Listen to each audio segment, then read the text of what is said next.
We have been doing a series on the seven churches noted in Revelation chapters 2 and 3.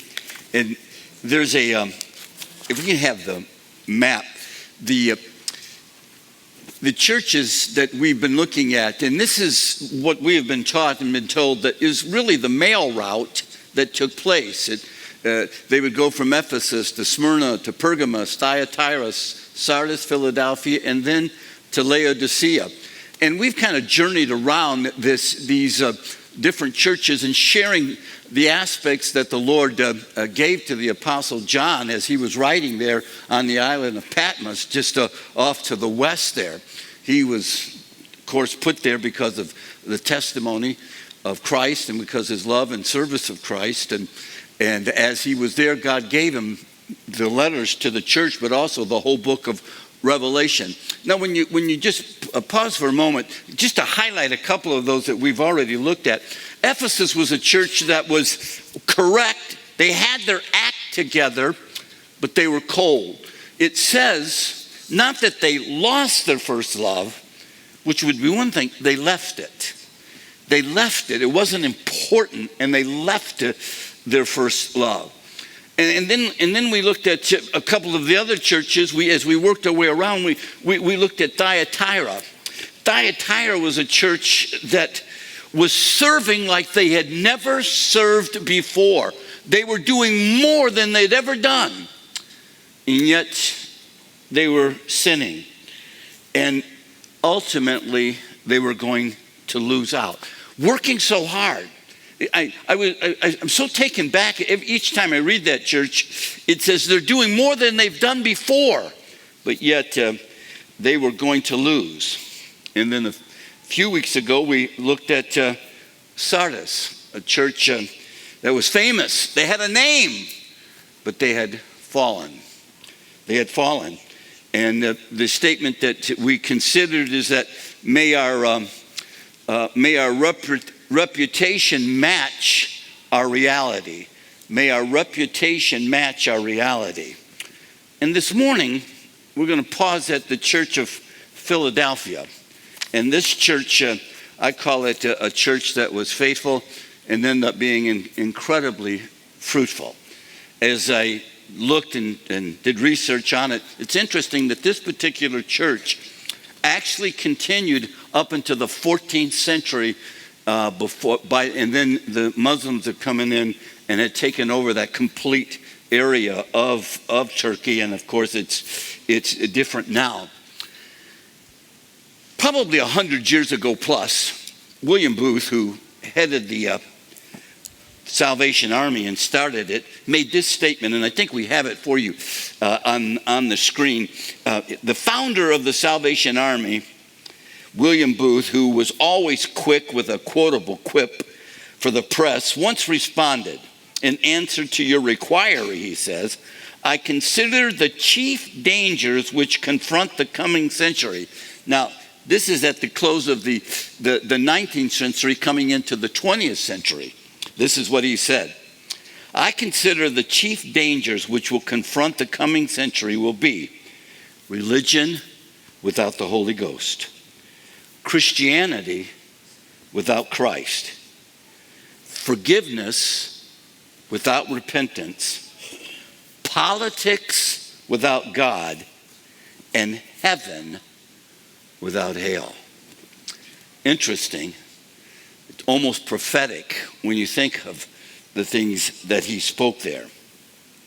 As we choose today and land today on the church at Philadelphia, there's some information or some valuable information about this church that relates to us even at this particular moment that we find ourselves. And I want you to join with me as we would see these verses and read through them this morning from Revelation chapter 3 and verse number 7. There's just so much in here for us. It says, to the angel of the church of Philadelphia, or in Philadelphia, write, these are the words of him who is holy and true, who holds the key of David.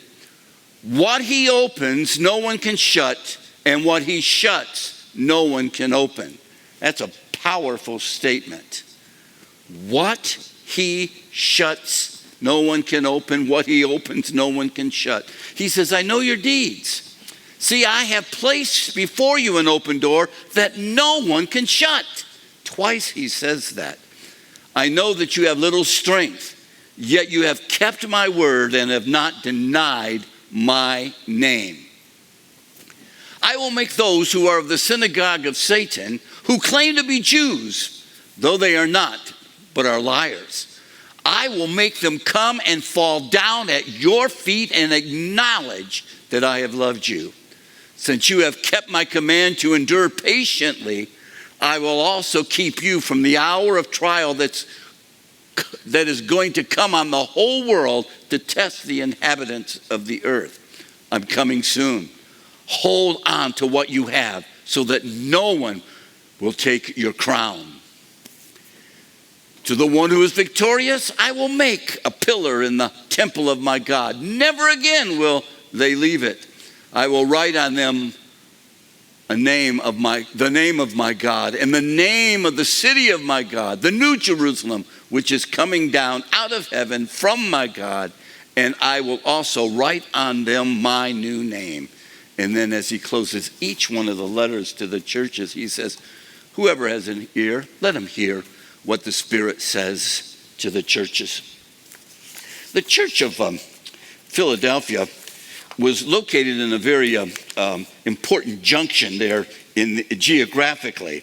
But it was subject to a lot of earthquakes. And in fact, in AD 17, they recorded that it had a massive earthquake that really just kind of literally destroyed the city.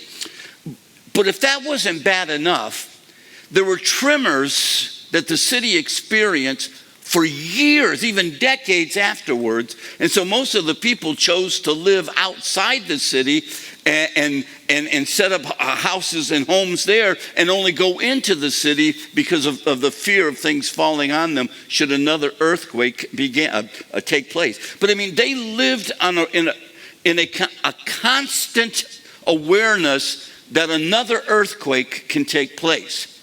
And when you think of earthquakes, they're probably one of the worst type of catastrophes that can happen. It's one thing, a flood can come in and flood's gone. Even tornadoes make their way in out. But an earthquake seems like it destroys everything. It just uproots everything and just it's hard to fix everything for a long time because of the damage that an earthquake. And to know that it could happen again at any moment can bring a lot of concern. And that was this church. That was the arena that this church lived in. It's called Philadelphia. It's not Philadelphia, Pennsylvania, but it was named after for a brother, the king whose name was Attalus II. Really loved his brother, and he says, "I'm going to name a city Philadelphia," and it means, as you know, brotherly love. And the idea is that phileo is the word for Greek, one of the Greek words for love, and adelphos is the Greek word for brother. So it's love, brother, or brother, the city of brotherly love. And that's and in fact, we got a couple pictures of the ruins of that city. Not much is left, and it's interesting that when Jesus is talking about making those people pillars, you see these two pillars, just one of the few remains that left. And then I think we have a picture of the synagogue, parts of the synagogue that is left there of Philadelphia. People travel there. In fact, I've read some things even this week how even though the Muslims own the area or rule the area, they want people to come and visit this and because there's such a history to this, to know what God had done and what happened in these cities and how it was spoken of in the book of Revelation. Not only did they have earthquakes, but there was a volcano very close to them, about 20 miles away, and it made the ground there, because it had erupted, it made the ground very fertile. And it was one of the best places in the world at that time to grow grapes, to grow vineyards. And so much so that it was outdoing Rome, and the emperor didn't like that, so he kind of shut it down because it was affecting the vineyards there in Rome. But it was so rich, so much so that the god that they worshiped the most in Philadelphia was the god Bacchus, or Dionysus, however you want to pronounce that. It was the god of drinking, the god of alcohol, or drunkenness, and everything that goes with drunkenness. And so here is this church in the midst of a very unstable environment.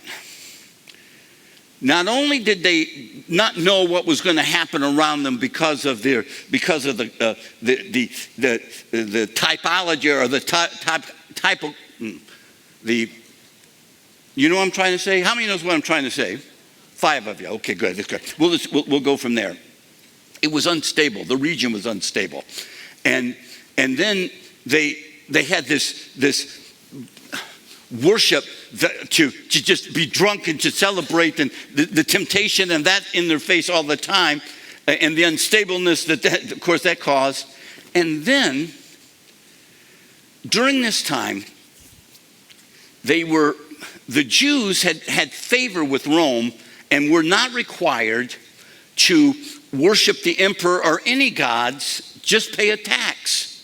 And if they paid the tax, they were exempt from worshiping their gods. And for the longest time, the Christians were part of that.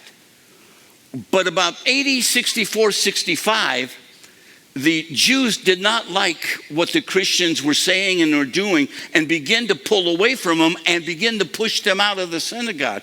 And once they got pushed out of the synagogue, the Christians did not have the freedom that the Jews had of not worshiping the gods that they were supposed to worship, especially the emperor. So here you have this rejection, this alienation. You have everything about the city of Philadelphia for believers was unsteady.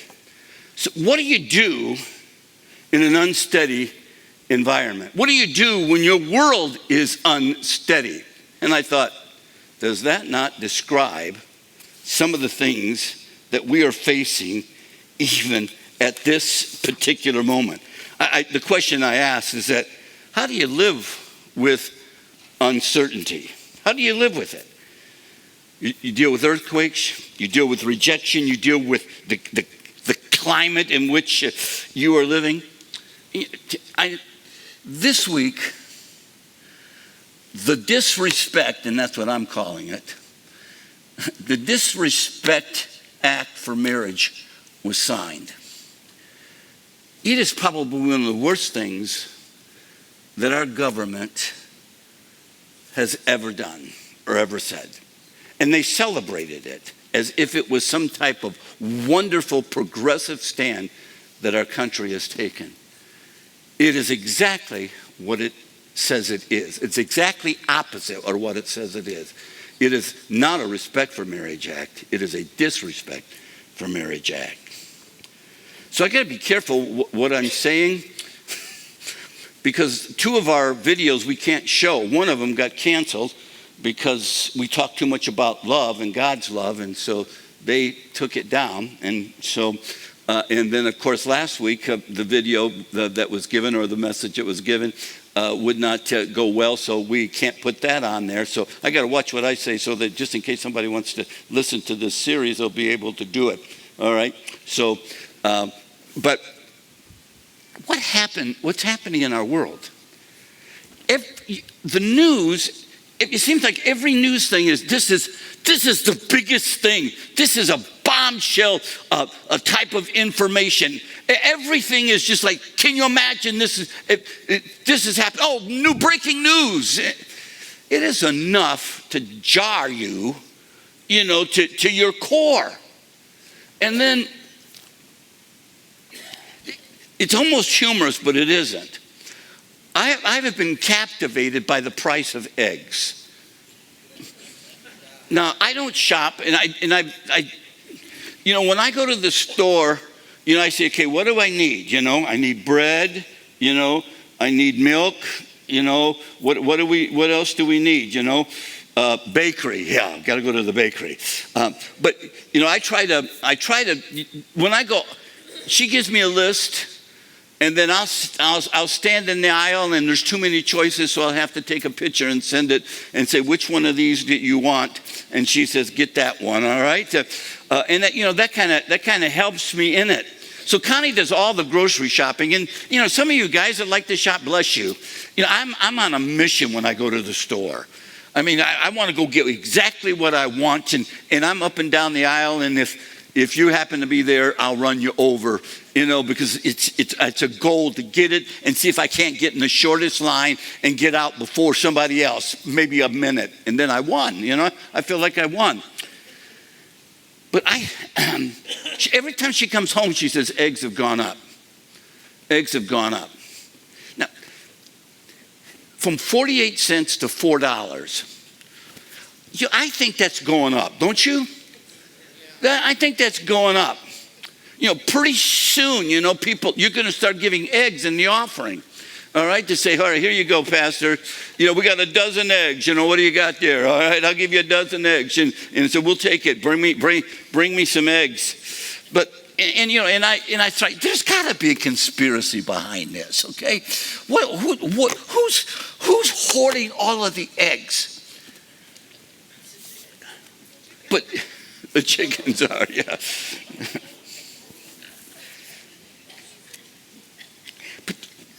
But we live in a time,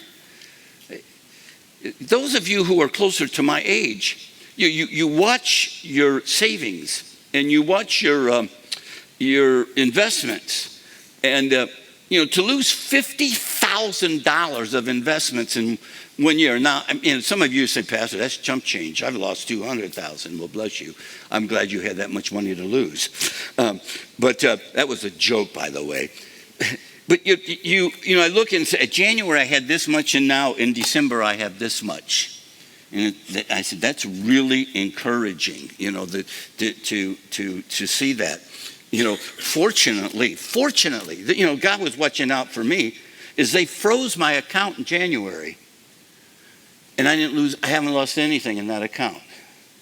The account went down $50,000, but they're giving me money based on the $50,000 still. So, and they will forever, until I die, But it's one of those type of things where you look at what's going to happen. What's going to happen? Now, some of you don't like to look at your account. I look at mine every day. All right, I just look at it every day so I can suffer. I said, where's it going this week? Where's it going? What's taking place? What does that do to a person? What was going on with these people in Philadelphia? Because we live at a time like no other time in history, as so much is taking place. Now, I know we get too much data. We're getting way too much data. I can only compare it to those of you that are old enough to share with me, like what happened in 1980 when the prime rate was 21%. And you were buying a house, and the housing, the interest rate for a house was 15%. We were looking at homes at that time, and we thought we had pulled a coup when we got a home for 9.25%. Because the other two homes were at 10.5 and the other was at 13.3. All right, if you were buying a home in the 1980s, you kind of related to it. I remember dancing when I got an interest rate at 7.9%. Right now, I would think that's highway robbery to pay that much. So, there's been times when these things have pressed in on us, and we're in another one of those times, and it's like, what's going to happen? What do you do? What do you do when you feel like your world is you don't know what's going to happen? As tough as it might have been financially back then, other things that are happening in our nation are off the charts. I mean, we were being pushed. We're being pushed. And if I lose this online, at least you guys heard this. I tell you, the next two things it's going to happen. We may not see it. It'll happen I think, within the next 12 to 15 years. You're going to be able to marry as many people as you want to. As many people as you want to. And the second thing, this is what I believe is going to happen. The marriage age in our country is going to drop to 12 years of age. And 12-year-olds are going to be able to get married. That's where we are headed. That's where we're headed. But it's not that, to us, we're staggered by that. But in history, that has happened. All right? In the very time that we're reading about here, this kind of stuff was going on then. And there was nothing that anybody could do about it. But to us, we're staggered by it. We're grieved by it. And it's coming in at a pace that it's almost too hard to believe and too hard to contain. Because what's next? It's almost, what's next? What's going to happen next? What are we going to try to push next? Hear me. This Respect of Marriage Act began as a joke. It began, they were just pushing this thing, and it got legs, and now it's done. That's the kind of world that we live in. The kind of world that they were facing is the kind of world that we're facing. And what are we going to do? What are we going to do? Now, look, I'm not recommending we buy all this packed up food and go in a closet somewhere and hide. We're not destined to do that. We are the light of the world, and so we don't go and hide. If there's ever a time in the history of America that they need the church, it's now. It's now. They need us more now than ever, because we're the only one that can stand in this kind of environment and be able to give a message of hope and encouragement and life. So what do you do? Well, I came to this conclusion as I worked through these thoughts. This is the message that this church in Philadelphia is saying. This is what they came to this conclusion. If Jesus is our everything, then we need nothing. If Jesus is our everything, then we need nothing.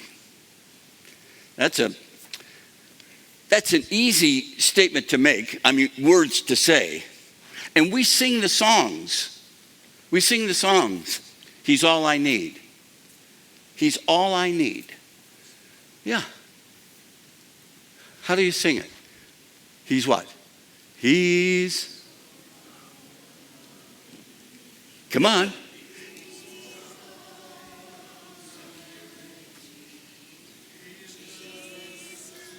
All I need. And what does he do? He what? He saves, he keeps, he satisfies.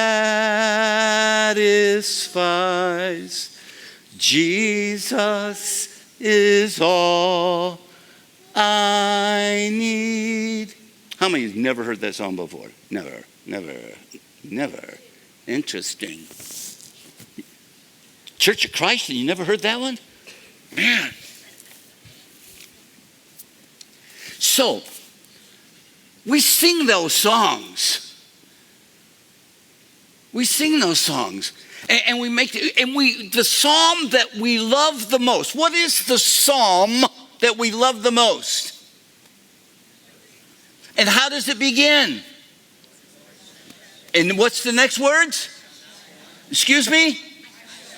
Excuse me.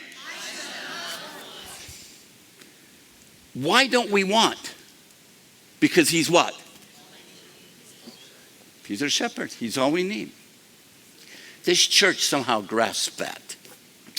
It grasps that. In the midst of uncertainty. And we don't like uncertainty. We like to know where things, how things are, and some of us are more bent toward that than others. The laid back folks here, we were saying, hey man, we'll be all right. But we like to have our ducks in order. And when the ducks get out of order, that's not any fun. Well, this church, let me just give you some things that as we see this passage of Scripture that Jesus gives. This is what they did and what we need to do. They remembered that Jesus was in control. He has the keys. He has the keys. And when you read that, I set before you an open door, he says, if I open it, it's open. If I shut it, it's shut. That kind of sounds like to me that he's in charge, right? He's in control. He's in control. Not DC or Columbus or any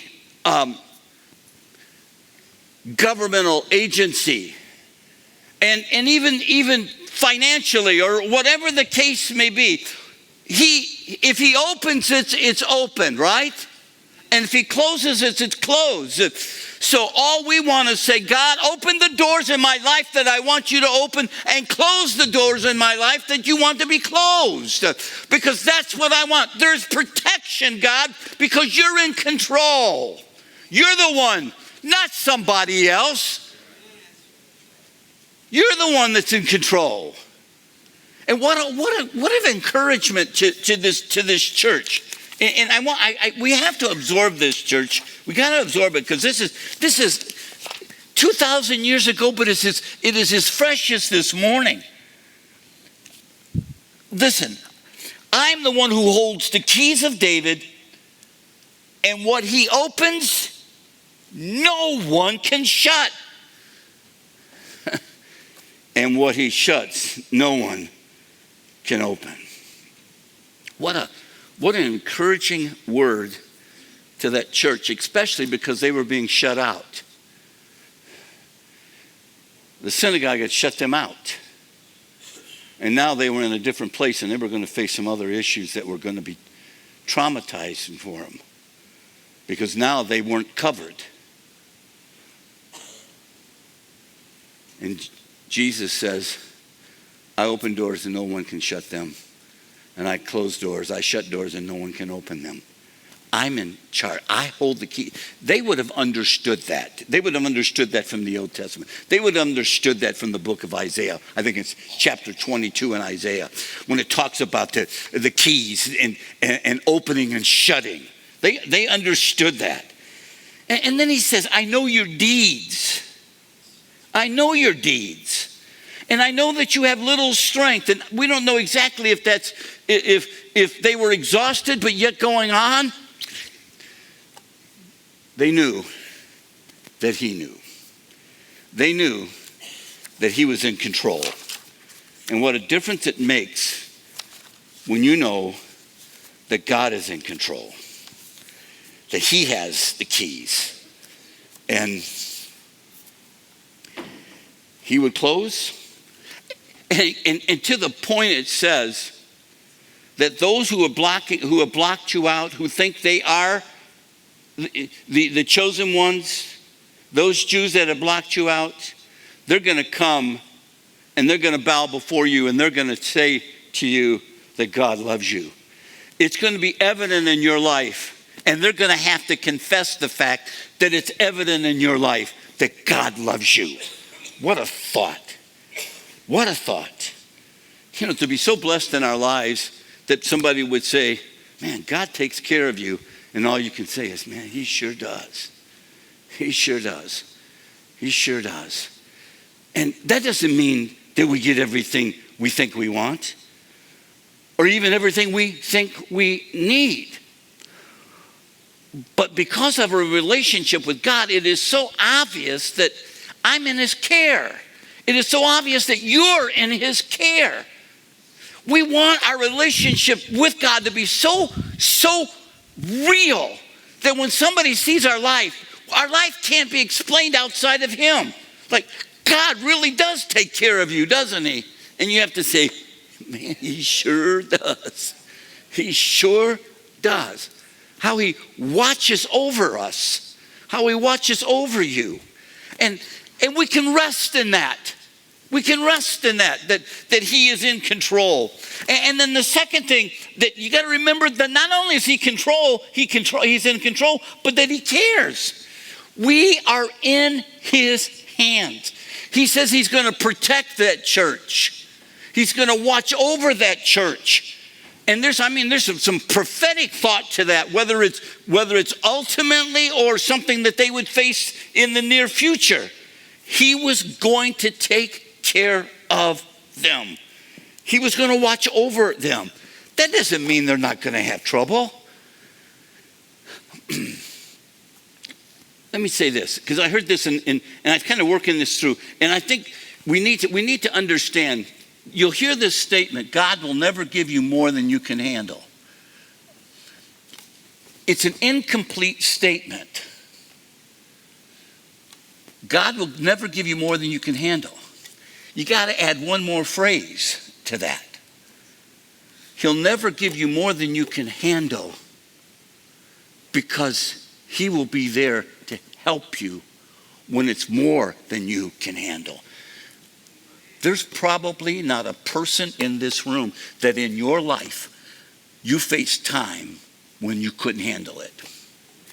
You faced a situation that you could not handle. It was more than you could handle. More than you can handle. I recall a phone call from a dear wife who was telling me about what her husband was doing. And it was horrible. And I asked her, I said, how are you handling this? She says, well, I'm okay. I said, well, what are you doing with it? She said, well, I'm not doing anything. And I said to her, that doesn't work. It doesn't work like that. If you're not getting some outside help, this is going to catch up with you. You can only stuff it for so long, and then you've got to deal with it. And it was more than she could handle, but she wasn't handling it, and it was going to catch up with her. Listen, we live in a world where we get stuff more than you can handle. But you're not alone. See, our whole life, how many things are more than we can handle? But it's not more than he can handle. And we're in his hands. And we know that he will never leave us and never forsake us. So when it's over, when we're over our head, we know that we're in his hands. And I may not be able to handle it. I may not be able to understand it. And I may feel like I'm swimming in the deep end. And I don't know how I'm going to work through all of this. And it's more than I can handle. Well, I know that it's not more than he can handle. And I know that he has to help us because we throw ourselves on his mercy. We throw ourselves on his care and knowing that he will help us. See, by this moment, the New Testament would have been completed. John, when they got this book of Revelation from them, this church, when Philadelphia got the book of Revelation, the New Testament was finished. Everything had already been written. Now, whether they knew everything or not, we don't know. We don't know how much they would have known. Paul would have been dead 30 years by this time, the Apostle Paul. So everything that Paul would have had written, would have been circulated in some way. So it's possible that they had got a copy of the book of Philippians. It's possible that at least they got some of the information. passed on to them. And they may have said in the midst of these things that are coming on, that I'm not going to be anxious for everything or anything, but I'm going to seek God, and the peace of God is going to guard my heart and my mind. I'm not going to be able to do it, but the peace of God is going to be able to do it. And John himself would have just finished his gospel, because his gospel was written probably in the 90s. And he wrote some powerful things. And he said, speaking of the words of Jesus, the Last Supper, Jesus said, in this world, you're going to have tribulation. John 16:33, I think we have it here. This is so good for us. I've told you these things so that you may have his peace. Have peace. In this world you will what?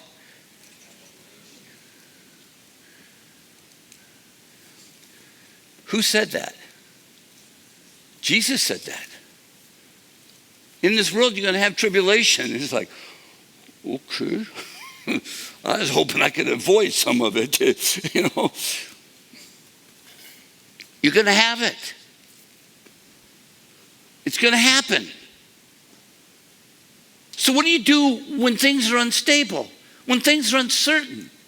What do we do? What do we do when the America that we grew up in is changing rapidly before our eyes?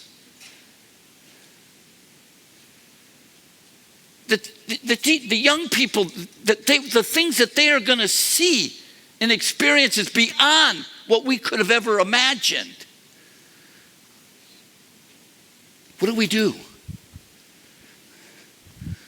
We tell them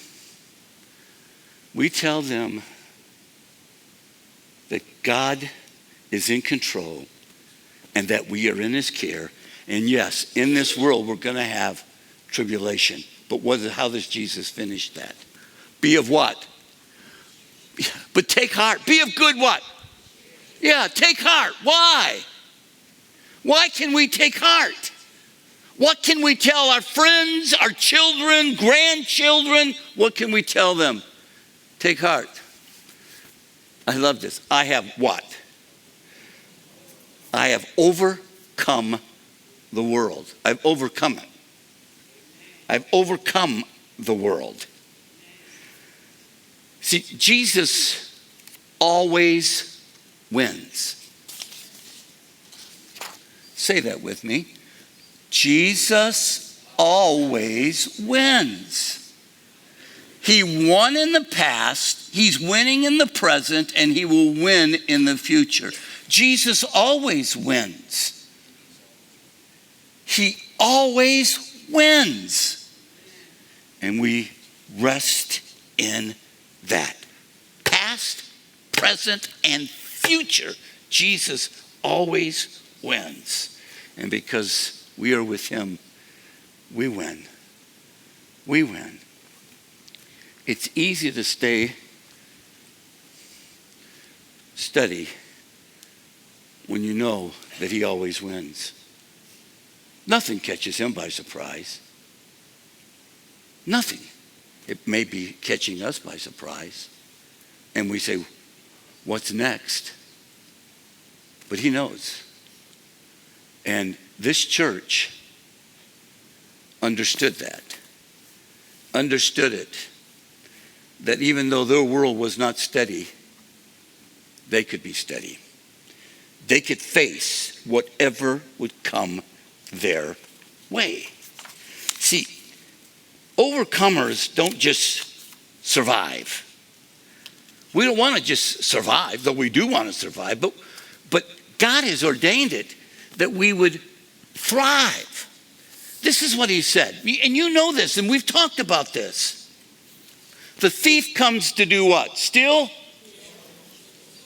But Jesus says, I have come what? More what? Yeah. If all he would have said is, I've come that you might have life, That would have been enough. That would have been enough. Because he says, because I live, you live.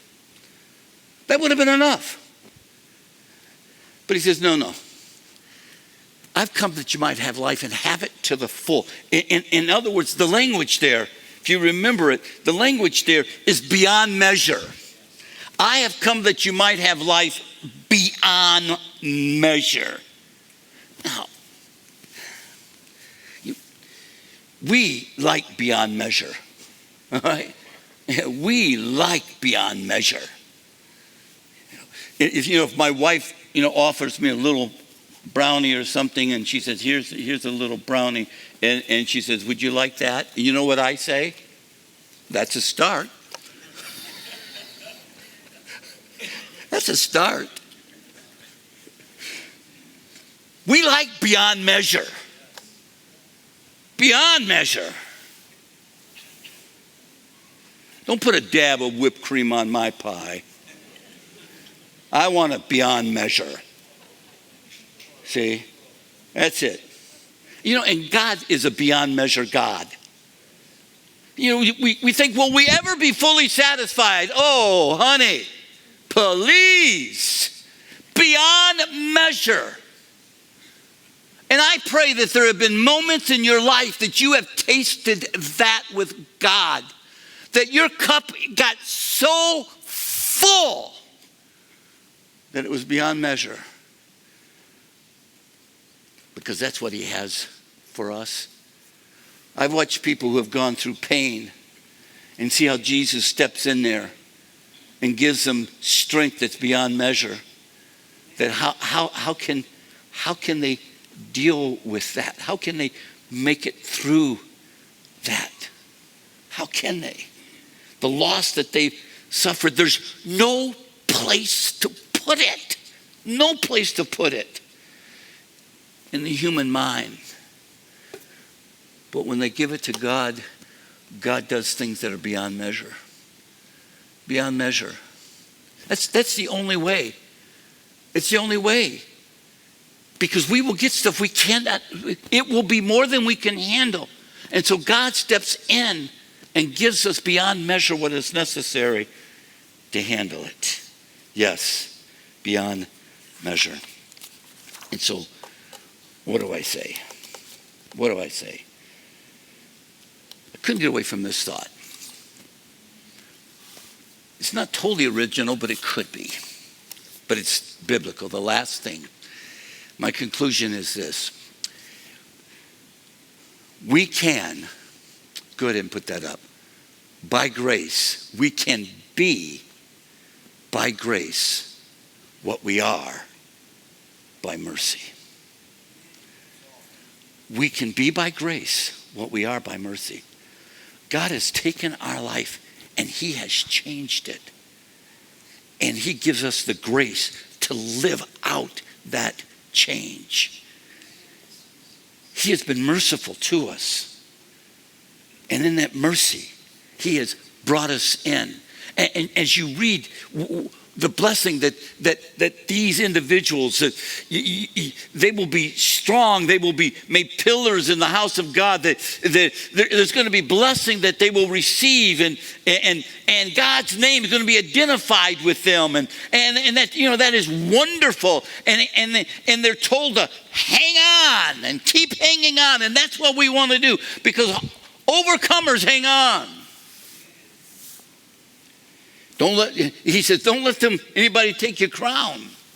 I thought it was interesting that some of the greatest trophies that anybody would want has been stolen. I don't know if any of you guys follow the World Cup. It was 2-0 France the last time I looked. Not that I care. But in England had won it one time, and somebody stole their cup, stole their award. And they lost it for a number of weeks, and finally they got it back. The Heisman Trophy is the highest trophy that a college student can get, a football player can get. They've been stolen. Can you imagine? You kind of put those things in special places so they don't get stolen. There's been trophies like that have been stolen.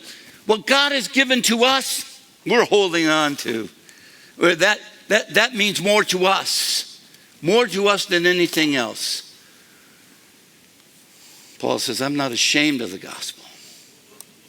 Paul says, I'm holding on to this. I'm holding on to it.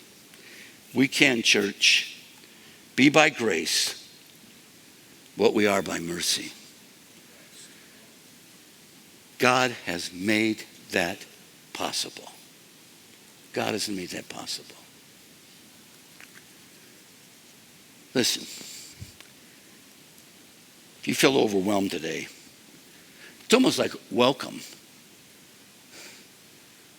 Welcome. Because God has made a way. And God continues to make a way. And, things trouble us.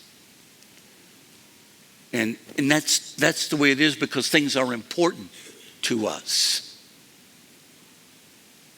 But we know that God opens doors and God closes doors.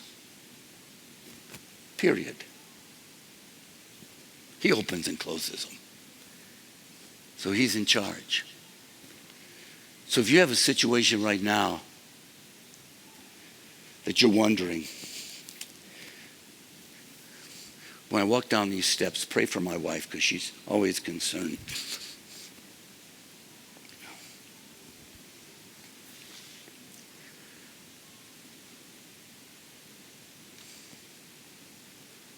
In your situation right now, he's aware.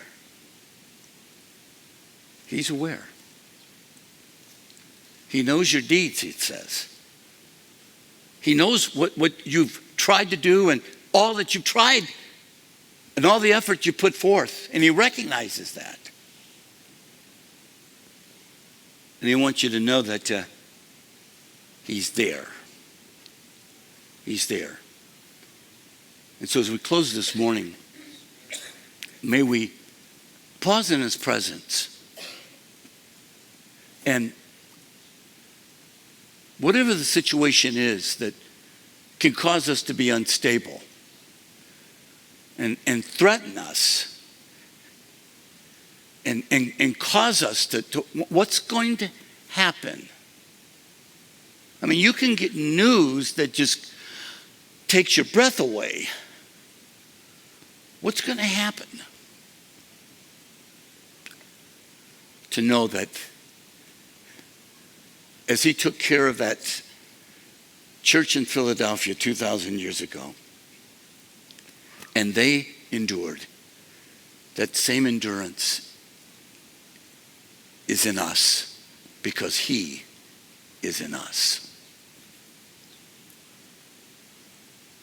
And he will pull you through this, all of us through this. And as we're bowed before we close our time, I don't want to miss a moment. Because we can look so okay on the outside.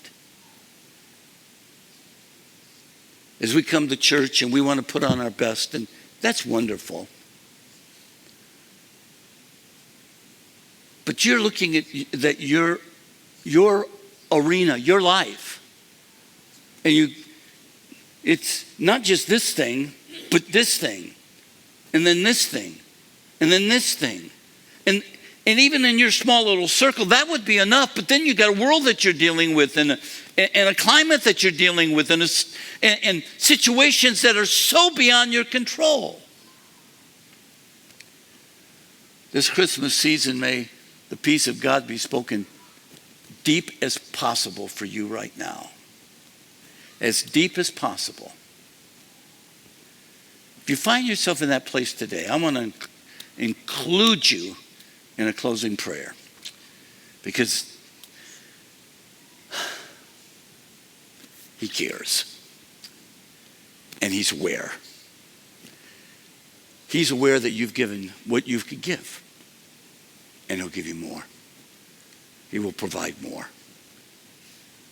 He will pull you through.